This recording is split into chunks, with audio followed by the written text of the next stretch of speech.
Saudações ancestrais, saudações parente John. Também quero estender as minhas saudações à professora Chantal, ao professor René, à professora Andréia e ao reitor Fernando Coelho. E a todos que estão nos acompanhando aqui também pelo canal do YouTube, e ainda aos parentes Daniel Munduruku e Jaider Esbel. Bom, como o parente John falou, tive a alegria de conhecer o parente John pessoalmente antes de estourar essa pandemia e a gente viver assim tempos não imaginados, né? E bom, como o parente John falou, eu sou indígena Macuxi. Descobrir talvez não seja o termo mais adequado, talvez tomar consciência, né, entender essa identidade, fazer essa retomada da identidade indígena. Fiz ela um pouco tardiamente, aos 27 anos, e quando já estava cursando doutorado.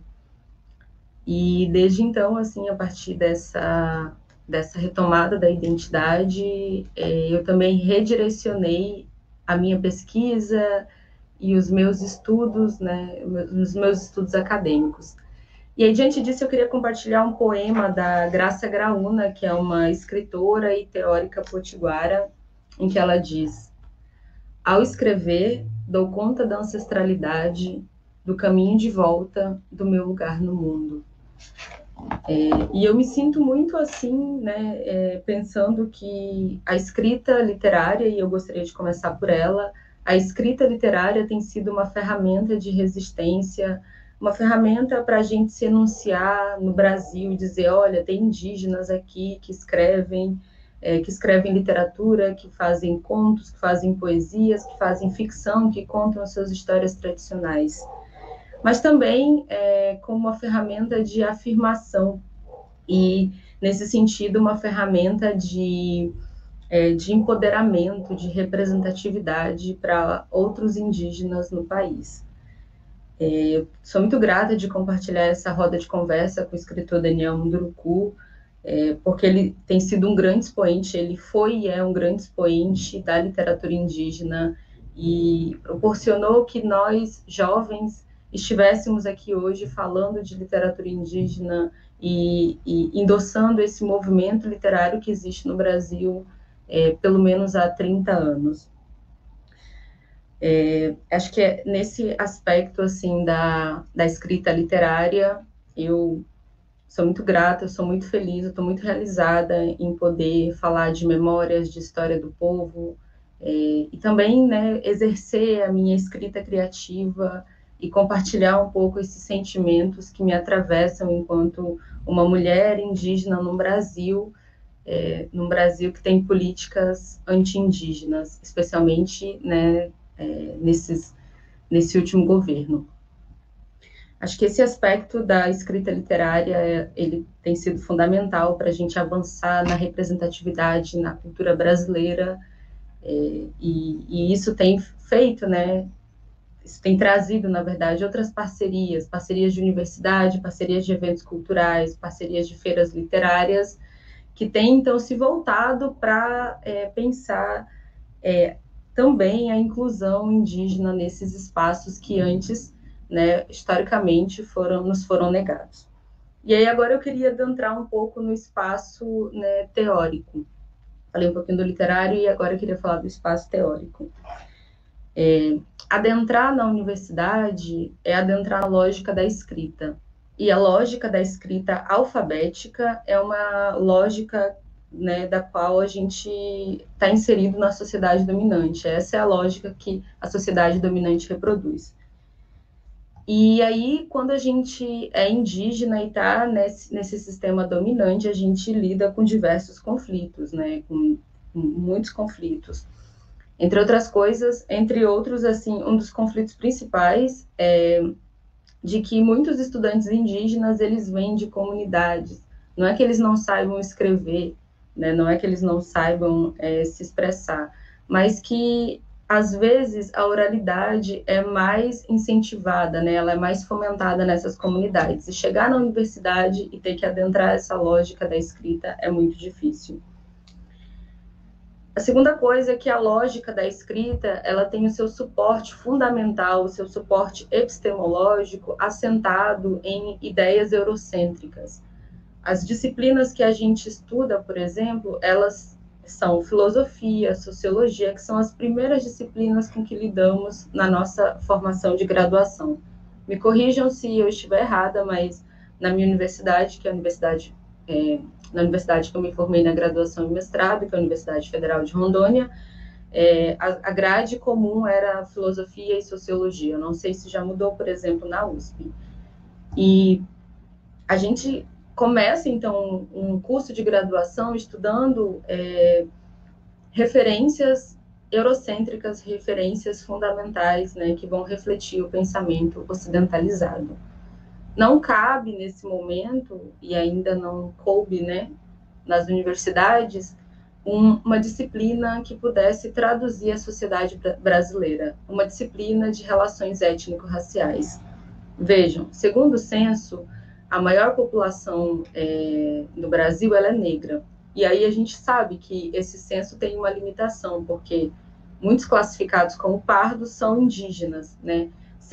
Estejam na situação como eu estive, assim, vivendo na cidade, sem uma identificação direta com o povo, sem entender essa identidade, mas sendo indígena, então, né, vivendo essa situação de silenciamento e invisibilização, ou seja, dos próprios indígenas que estão, por exemplo, vivendo próximos às comunidades, são indígenas, mas que não estão vivendo dentro da própria comunidade e que são ali classificados como pardos, mas, né, somando então para essa categoria negra sendo indígenas.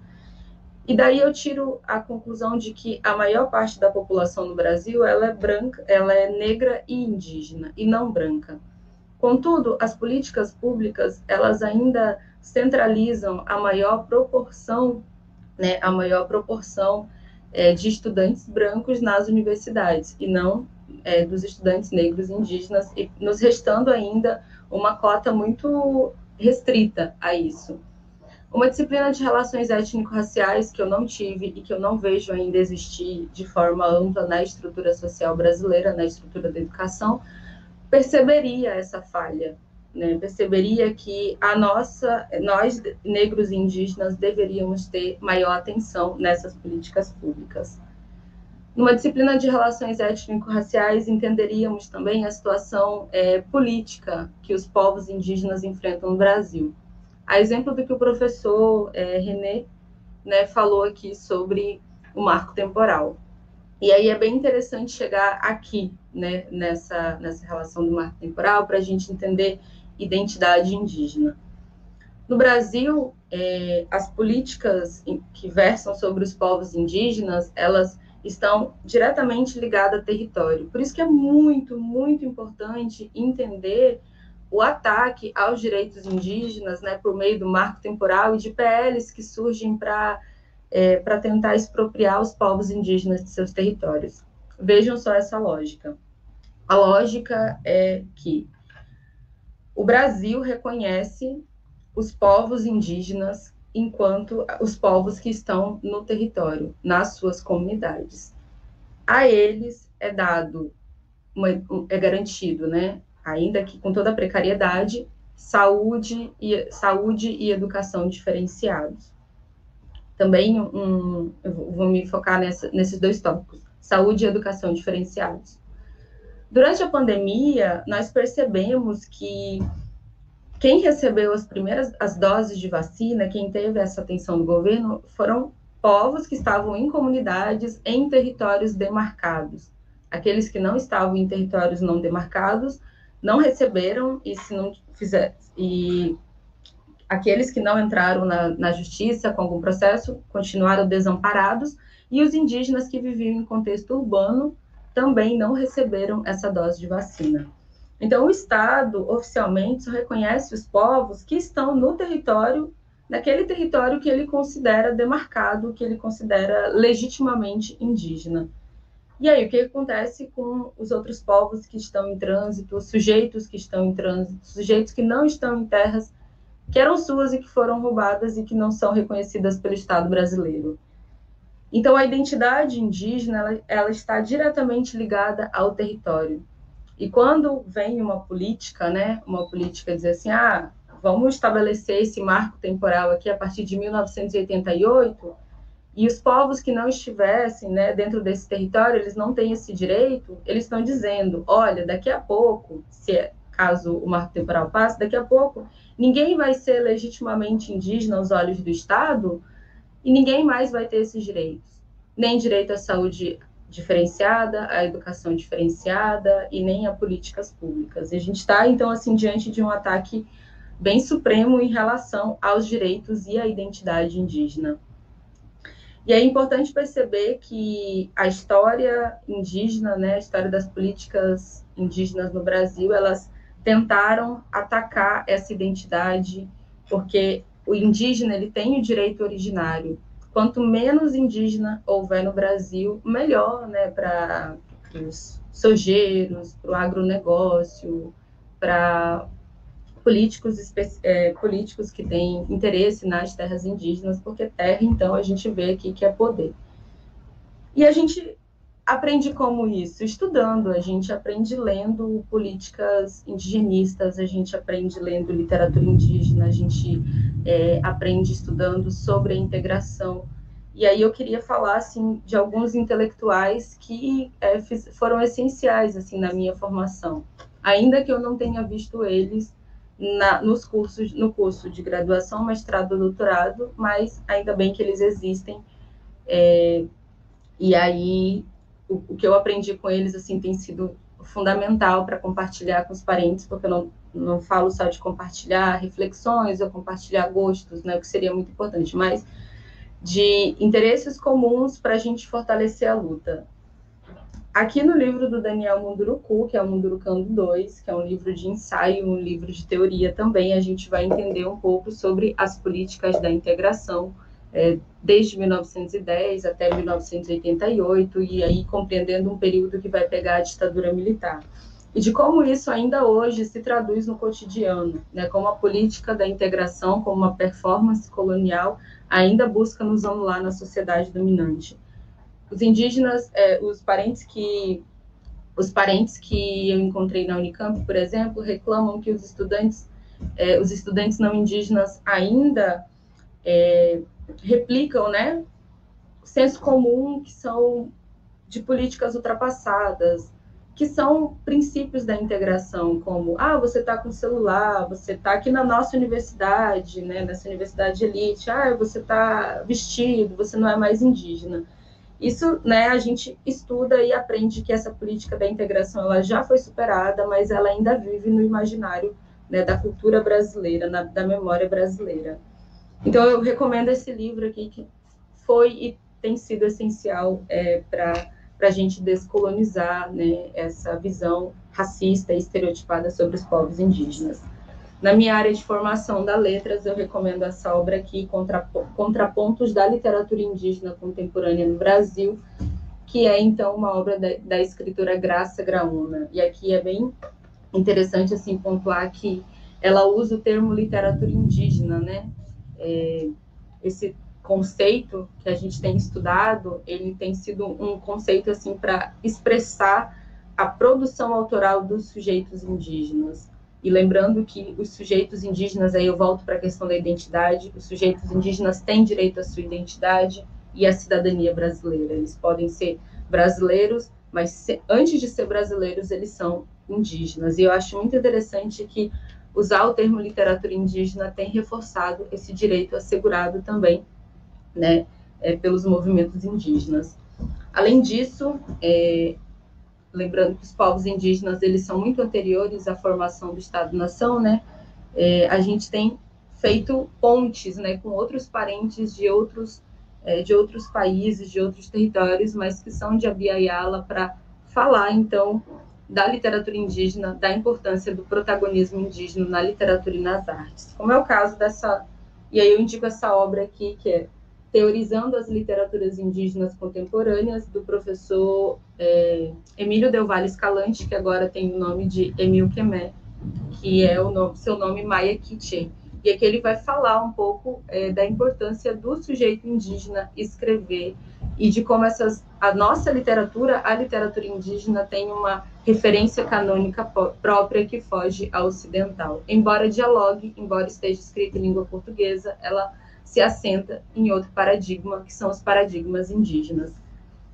Eu também quero indicar essa obra aqui, que é da escritora Linda Tuhiwai Smith, que se chama Descolonizando Metodologias, Pesquisa e Povos Indígenas.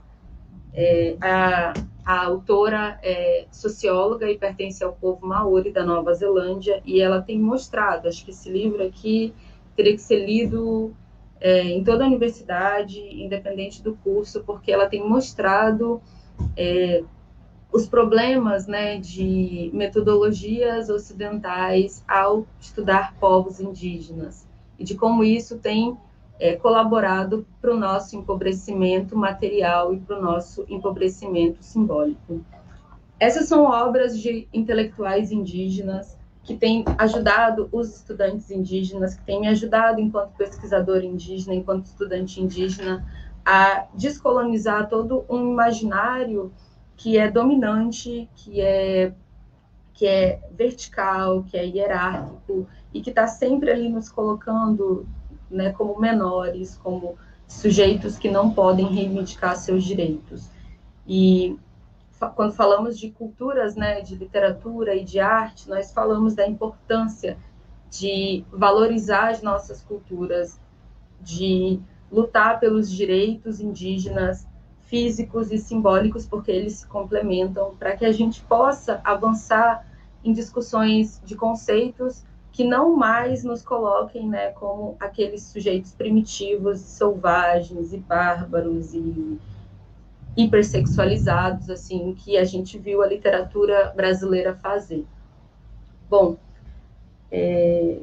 eu acredito, então, assim, que, só para concluir, eu acho que eu já estou me excedendo no tempo, mas eu acredito que uma das estratégias, assim, como pesquisador, estudante indígena, tem sido, de fato, ler esses intelectuais na teoria e ler mais literatura indígena. E pensar, né, fazer uma perspectiva comparada de quais são as limitações da literatura brasileira para com os povos indígenas, de como isso, e de como a gente precisa discutir isso. Eu não falo aqui, né, de queimar livros, censurar autores, mas o que não dá, a gente nem tem poder para fazer isso, mas o que não dá para continuar, né, dentro da universidade é estudando esses autores como cânones intocáveis, como cânones assim que são referenciais para o fortalecimento da identidade brasileira. A identidade brasileira, ela contempla também, ela deveria contemplar os povos indígenas, os povos negros, então a gente não pode celebrar uma literatura dominante que nos segrega, que nos racializa, que fomenta o racismo, né? Aliás, a literatura brasileira é em si uma produtora de racismo. A gente não dá para ler ela de forma isolada, como se, né, se ela fosse suprema. Mas a gente precisa discutir essas relações étnico-raciais que estão sendo ali produzidas pela literatura brasileira, e sempre, na minha metodologia, trazer autores indígenas para fazer um comparativo e a gente avançar, então, nessa representação dessa sociedade multidiversa que a gente possui hoje. Eu acho que eu vou parar por aqui agora. Eu contemplei um pouco o que eu queria falar em relação à literatura e a teoria também, aí eu fico aberta a perguntas, posso falar um pouco mais depois sobre a produção autoral, quem são esses autores, quais são os gêneros que esses autores indígenas têm publicado, e é isso.